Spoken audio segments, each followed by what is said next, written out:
어느 날 서울 외곽의 작은 마을에 사는 대학생 준호는 인터넷에서 소름 끼치는 이야기를 접하게 되었다.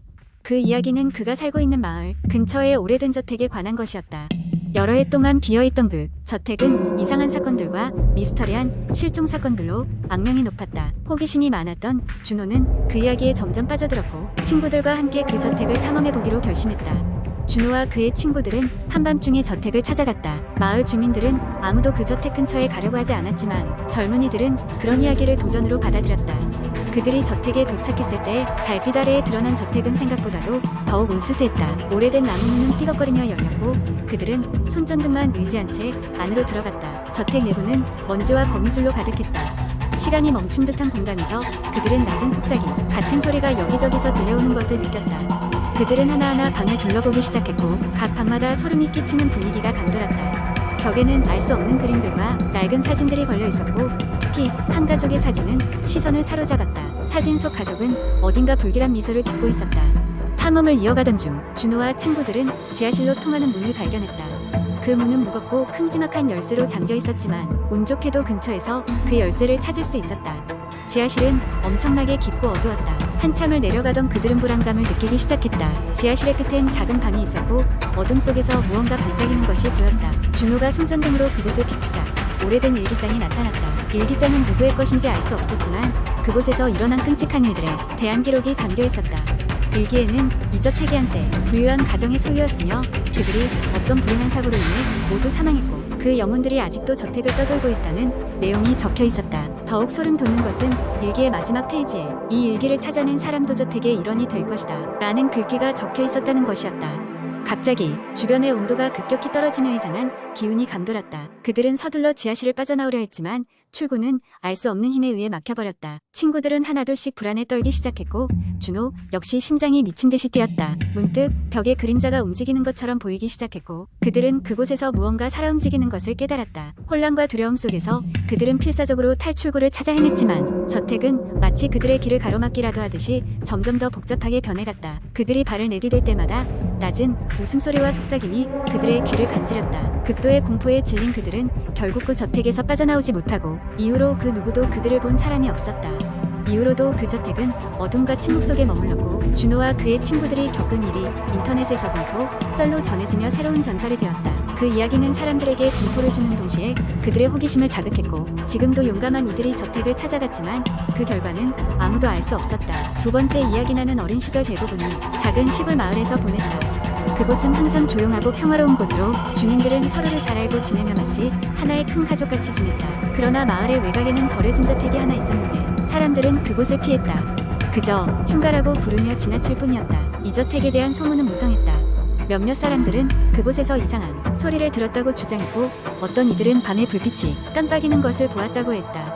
나의 친구들 몇몇은 호기심이 왕성해서 그 집을 탐험해보자고 했으나 나는 언제나 겁이 많아 그저 웃어넘기곤 했다. 그러던 어느 날 나와 친구들은 밤에 몰래 모임을 갖기로 했다. 늦은 시간이었고 부모님 모르게 집을 빠져나와야 했기 때문에 모두들 은밀히 움직였다.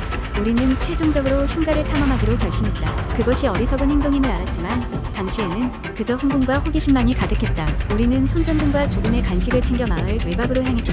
저택은 오래된 채소밭을 지나 울창한 나무들 사이에 자리 잡고 있었다. 가까이 다가갈수록 음산한 분위기가 감돌았고 문은 마치 누군가 우리를 기다리고 있었다는 듯이 반쯤 열려 있었다.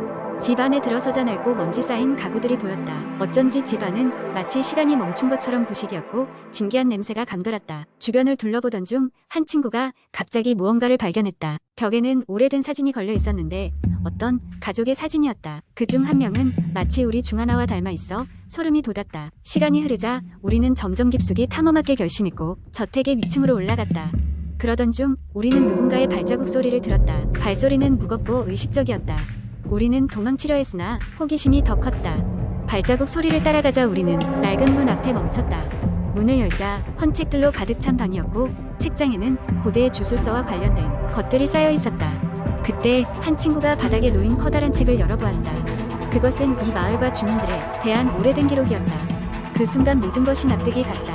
그 책에는 마을 주민들이 저택의 주인과 함께 의식을 치렀다는 기록이 있었다. 의식을 통해 마을의 평화를 유지했지만 그 대가는 저택의 영혼을 묶어두는 것이었다. 갑자기 저택 내부의 모든 것이 마치 놀이기구처럼 흔들리기 시작했다. 겁에 질린 우리는 재빨리 문을 향해 달려갔다. 등 뒤에서는 어린아이의 웃음소리가 맴돌았고 계단을 내려가자 계단 아래에서 차가운 바람이 불어왔다. 그 중심에는 어린 소녀의 형체가 있었다. 그녀는 속삭였다. 다시 돌아오지 않을 거지? 우리는 모두 밖으로 탈출하여 다시는 그곳에 가지 않겠다고 맹세했다. 이후로 마을은 여전히 조용했지만 가끔 밤이 되면 어린 소녀의 속삭임과 함께 의문의 불빛이 다시 그 저택에서 보이곤 했다. 마을 주민들은 아무 말도 하지 않았지만 그날 이후로 우리는 그곳에 대해 결코 언급하지 않았다. 가끔은 고요하고 평화로운 이 마을의 평화를 지키기 위해 어떤 희생이 필요했는지 궁금해진다. 하지만 두 번 다시 그 비밀을 밝힐 수 있는 용기를 가진 사람은 없었다.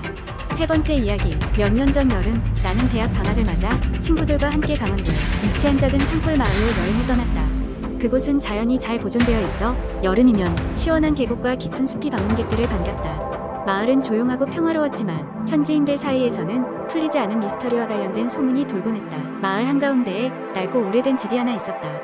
외관은 오랫동안 방치되어 온 듯 보였고 주변에는 애써 보기 싫은 잡초들이 무성하게 자라 있었다. 마을 사람들은 그 집을 귀신의 집이라고 불렀다.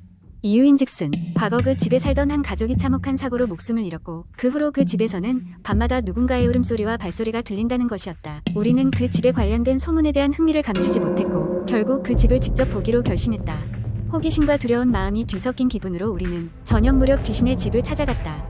길을 따라 걷던 중 저녁 햇살이 슬슬 사라지며 스름이 내려오기 시작했다. 집에 가까워질수록 마음속에서 솟아나던 긴장감은 점점 커졌다. 드디어 오래된 문 앞에 섰을 때 마치 시간이 멈춘 듯 주위는 적막했다. 친구들 중 한 명이 문을 밀고 집 안으로 들어갔고 우리는 그 뒤를 따랐다. 집 안은 마치 시간에 갇힌 듯 낡아 보였다.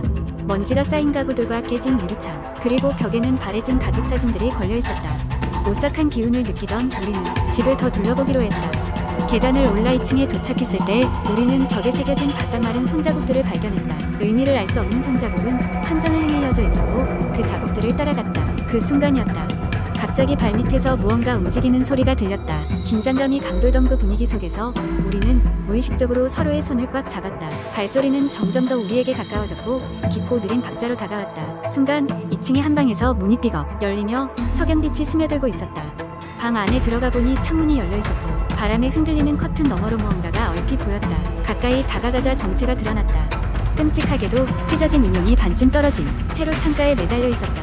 기이한 점은 인형의 머리카락이 최근에 손질된 듯 가지런했고 옷에서도 갓 빨래한 듯한 비누 냄새가 났다는 것이다. 우리는 등골이 서늘해지는 느낌에 황급히 뛰쳐나와 집 밖으로 도망쳤다. 마을로 돌아오자 우리는 방금 겪은 일을 믿기지 않았다. 너무나 생생한 그 과정이 마치 꿈꾸던 것처럼 머릿속에 박혀 있었다. 하지만 더 섬뜩한 사실은 우리가 마을 어르신께 그 집을 방문한 이야기를 하자 어르신이 단호한 표정으로 충고하셨다는 것이었다. 그 집에겐 손대면 안 된다네. 여태껏 누가 갔든지 다시 돌아온 사람은 없었어. 자네들이 돌아온 건 기적이라고. 이제 거긴 이지게나. 우린 고개를 끄덕이며 더 이상 그 집 이야기를 꺼내지 않기로 했다. 여행이 끝나고 돌아온 도시에서도 한동안 그 집의 기억이 쉽게 지워지지 않았다. 하지만 그 일이 지나고 몇 달 뒤 친구들 중 한 명이 한밤중 꿈속에서 그 집을 다시 방문했다는 이야기를 전했다. 꿈속에서도 여전히 인형은 창가에 매달려 있었고 이번엔 그의 이름을 조용히 중얼거렸다고 했다. 그 이후로 우리는 장난으로라도 그 이야기를 꺼내지 않았다. 이제는 시간이 흐르면서 점점 잊혀져 갔지만 그 집에 대한 기억은 여전히 마음속 깊은 곳에 남아있는 것 같다. 누가 그 집의 비밀을 풀 수 있을지 이제는 알 수 없게 되었다. 네 번째 이야기. 어느 조용한 마을에 작은 시골집이 한 채 있었다. 집은 오래된 나무로 지어져 있었고 시간이 흐르면서 낡고 허물어져 갔다. 그 집은 몇 년간 비어 있었고 마을 사람들은 언제부터인가 그곳에 귀신이 산다고 수군거리기 시작했다. 이 집에 대한 소문은 빠르게 퍼져나갔다. 몇몇 용감한 이들이 집을 찾아갔지만 모두 한결같이 다시는 그곳에 가지 않겠다고 말했다. 그들이 본 것에 대해선 입을 다물었고 더 이상 그 주제에 대해 묻지 말라는 경고만 남겼을 뿐이다. 시간이 지나고 어느 날 시내에서 온 한 젊은이가 그 마을에 도착했다. 그의 이름은 지훈이었다. 지훈은 도시의 번잡함에서 벗어나고자 잠시 동안 시골 생활을 즐기려 마을에 온 것이었다. 그는 마을의 자그마한 여관에서 묵게 되었고 마을 사람들과 자연스럽게 어울리며 지냈다. 그러던 중 그는 그 괴담의 주인공인 시골집에 대한 이야기를 듣게 되었다. 지훈은 도시에서 자라난 터라 그런 이야기를 그다지 믿지 않았다. 오히려 호기심이 생겼다. 그는 여관 주인에게 물었다. 그 집에 가본 사람들은 대체 뭘 본 건가요? 여관 주인은 미간을 찌푸리며 말했다. 글쎄다. 하지만 그곳은 위험해. 다신 그런 말 하지 말게. 젊은이. 하지만 호기심은 쉽게 사그러들지 않았다. 며칠 후 구름 낀 어두운 날씨에 비명조차 들리지 않는 고요한 밤이 되자 지우는 조심스럽게 램프를 들고 그 집으로 발길을 옮겼다. 집에 가까워질수록 그의 가슴은 이상하게도 두근거리기 시작했다. 곧 그곳에 도착하자마자 집이 주는 으스스한 분위기를 느낄 수 있었다. 그가 집 안에 들어섰을 때 찢어질 듯한 나무 판자가 삐걱거렸다. 오래된 먼지 냄새와 습기 찬 공기가 느껴졌으며 어딘가에서 부드럽게 속삭이는 듯한 소리가 들려왔다. 지우는 조심스럽게 램프 불빛으로 주변을 비추며 집안을 돌아다녔다. 벽에는 오래된 사진들이 걸려 있었고 그중 몇몇은 그를 쳐다보는 것만 같았다. 찬 공기를 따라 위층으로 올라갔을 때 문득 기이한 소리가 그의 귓가에 울렸다. 도와줘. 지우는 놀라 뒤를 돌아보았지만 아무도 없었다. 그는 목소리가 들려왔던 방으로 발걸음을 옮겼다. 문을 열자 그 방 한가운데에 작은 소녀가 쭈그려 앉아 있었다. 창백한 얼굴로 그를 무심하게 쳐다보았다. 당신은 누구죠?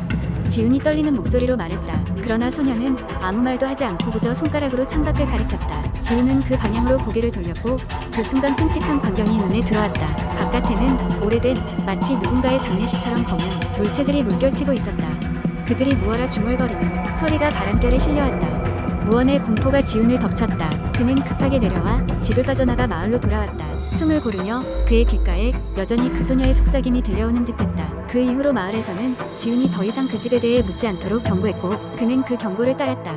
마을 사람들은 다시는 집에 가까이 가지 않았다. 그 소녀가 무엇이었는지 그날 밤 그가 본 것은 무엇이었는지 아무도 알 수 없었지만 그 이야기는 오래도록 마을에서 속삭이는 공포로 남았다. 그리고 또 다른 호기심 많은 이가 그곳을 찾기 전까지 말이다.